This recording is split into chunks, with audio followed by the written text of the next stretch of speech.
여러분, 잠깐 상상해보세요. 어느 새벽 아일랜드 북서쪽 끝자락의 작은 어촌 마을. 파도가 쉬지 않고 밀려드는 해변에 낡은 플라스틱 통 하나가 모래 위에 얹힙니다. 누군가 무심코 다가가 뚜껑을 열었을 때 그 안에는 갓난아이가 들어있었습니다. 이름도 없고 출신도 없고 어디서 왔는지 아무도 모르는 아이. 바다가 데려다 놓은 아이. 이게 실제로 소설 속 첫 장면입니다. 그런데 저는 이 장면을 읽으면서 이상하게 소름이 돋았어요. 황당한 설정인데 왜인지 모르게 믿어지는 거예요. 이 마을 사람들이 느꼈을 그 감각, 뭔가 설명할 수 없는 것 앞에 서게 됐을 때의 그 묘한 떨림이 고스란히 전해졌습니다.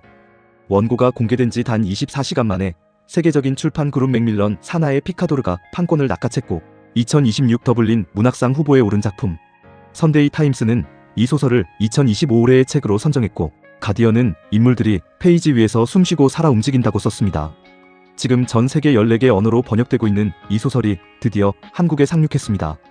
게럿카의 첫 장편 소설, 바다에서 온 소년입니다. 자, 그 새벽으로 다시 돌아가 볼게요. 마을 사람들은 처음에는 당연히 당황했습니다. 아기가 파도에 실려왔다니 말이 되는 소리냐고요. 그런데 이상한 일이 벌어졌습니다. 말이 안 된다는 걸 알면서도 사람들은 그 이야기에 매료됐어요. 관할 간호사의 집 앞으로 사람들이 몰려들기 시작했고 저녁이 되자 간호사는 한 번에 4명씩 사람들을 집 안으로 들였습니다. 소민영, 딸랑이, 그날 오후에 미친 듯이 뜬 털모자가 선물로 쌓였어요.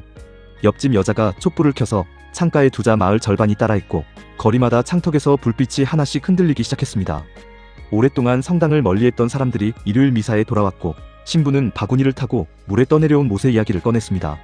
만약 이야기가 병원 주차장 같은 평범한 곳에서 발견됐다면 신부는 분명 10대 임신을 운운했겠지만 그날은 달랐습니다. 아무도 그 아이를 평범하게 보고 싶지 않았거든요. 여기서 한 사람이 등장합니다. 어부 앰브로즈. 그는 망설임 없이 아이를 집으로 데려옵니다. 아내 크리스틴과 아들 데클란이 기다리는 집으로요. 아이는 브랜던이라는 이름을 얻고 가족의 일원이 됩니다. 근데 잠깐요. 생각해보세요. 신원도 모르는 아이를 갑자기 집에 데려온다는 게 단순히 따뜻한 행동처럼 보이죠. 하지만 이 결정 하나로 앰브로즈의 가족은 서서히 흔들리기 시작합니다. 형 데클란은 말로 꺼내지 않지만 알아요. 자신이 밀려나고 있다는 걸. 브랜던이 집에 들어온 날부터 마음 한쪽에 뭔가가 자꾸 걸립니다. 누가 잘못한 게 아닌데, 아무도 나쁜 의도가 없는데, 그럼에도 불구하고 어떤 균형이 무너지기 시작하는 거예요. 한편 아내 크리스틴은 브랜던과 함께 언덕을 오르며 식물의 이름을 알려줍니다. 둘이서 바위 위에 앉아 바다를 내려다보는 시간을 보내요. 브랜던은 그 시간 속에서 활기차고 수다스러운 아이로 자라납니다. 어느 날 그가 말했어요.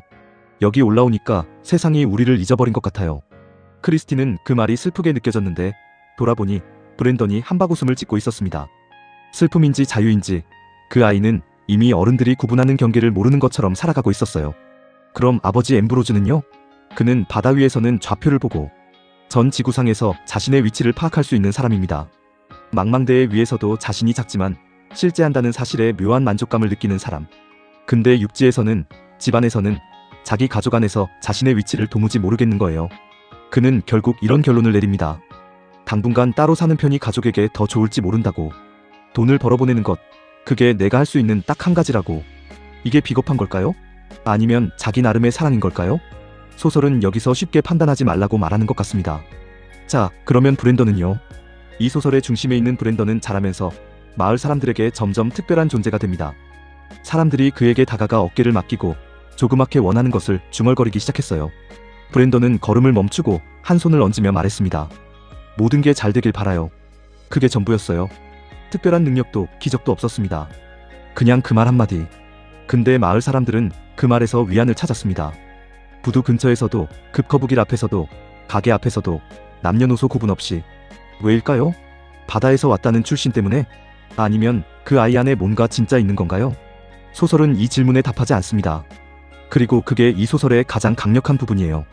이제 이 소설이 정말 하고 싶은 말로 넘어가 볼게요. 브랜던의 이야기는 20년에 걸쳐 펼쳐집니다. 그 20년 동안 이 가족에게는 어떤 일이 일어날까요? 데클란의 질투는 어떤 형태로 흘러가게 될까요? 크리스틴과 앰브로즈의 관계는 어디로 향하게 될까요? 그리고 브랜던, 바다에서 왔다는 사실을 알면서 자라나는 그 아이는 결국 어떤 사람이 되는 걸까요? 이 소설에는 커다란 사건이 없습니다. 대신 차마 말하지 못한 감정들이 있어요. 쉽게 설명되지 않는 선택들이 있고 오해와 침묵과 선의가 켜켜이 쌓입니다. 그것들이 인물들의 삶을 조금씩 아주 조금씩 다른 방향으로 밀어가요.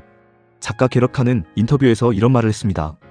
이 소설은 자기 감정을 다 알지 못한 채 살아가는 사람들에 대한 이야기다.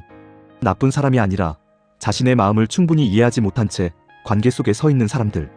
그 사람들의 서툰 선택과 침묵, 그리고 끝내 등을 돌리지 않는 선이. 저는 이 말이 너무 크게 들렸어요. 우리 주변에 그런 사람 없나요?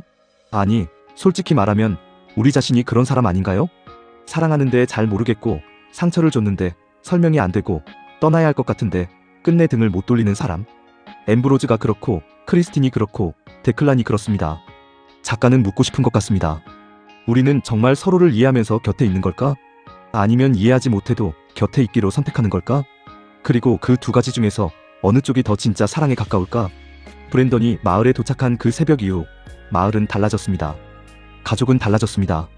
그리고 독자인 우리도 이 소설을 다 읽고 나면 달라집니다. 아마존 독자 서평에 이런 말이 있어요. 마치 삶이라는 러닝머신에서 내려와 다른 세계 속으로 깊이 걸어들어간 기분이었다. 이 소설이 어떻게 끝나는지, 브랜던이 결국 어떤 선택을 하는지, 데클란의 마음이 어디로 가닿는지 그 마지막 장면은 여러분이 직접 읽어보셔야 합니다. 제가 말해드릴 수 없어요. 왜냐면 그 결말은 읽는 사람마다 다르게 느껴질 테니까요. 아이리시 타임스는 이 소설을 이렇게 표현했습니다. 서쪽에서 불어오는 바람처럼 점점 거세지다. 폭풍 뒤에 고요 속에 독자를 남긴다. 딱 이 표현이에요. 다 읽고 나면 폭풍이 지나간 자리에 혼자 서 있는 기분이 듭니다. 조용한데 뭔가 바뀐 것 같은 그 기분. 바다에서 온 소년, 출간일은 2026년 4월 1일, 출판사는 북파머스, 장르는 영미 문학소설이자 가족 드라마입니다. 총 420쪽 분량이고 현재 전국 서점에서 만나보실 수 있습니다. 이런 분들께 특히 추천드려요. 조용하지만 오래 남는 소설을 찾고 계신 분, 가족관계와 인간의 심리를 깊이 들여다본 이야기가 좋으신 분, 카즈오 이시구로나 세바스티안 베리 같은 작가를 좋아하시는 분, 그리고 요즘 내 감정이 뭔지 잘 모르겠다는 생각이 드시는 분. 이 소설이 그 감각에 조용히 말을 걸어줄 겁니다. 오늘 영상이 도움이 되셨다면 구독과 좋아요 꼭 부탁드려요. 여러분의 구독 하나가 저에게는 정말 큰 힘이 됩니다. 그리고 댓글로 여러분이 가장 최근에 읽었던 소설이 뭔지 알려주세요. 혹은 이 소설 이미 읽어보신 분이 있다면 어떠셨는지도 들려주시면 너무 좋겠습니다. 여러분의 이야기가 모여야 이 채널이 더 풍성해지거든요. 다음 영상에서 또 좋은 책으로 찾아올게요. 오늘도 끝까지 함께 해주셔서 진심으로 감사합니다.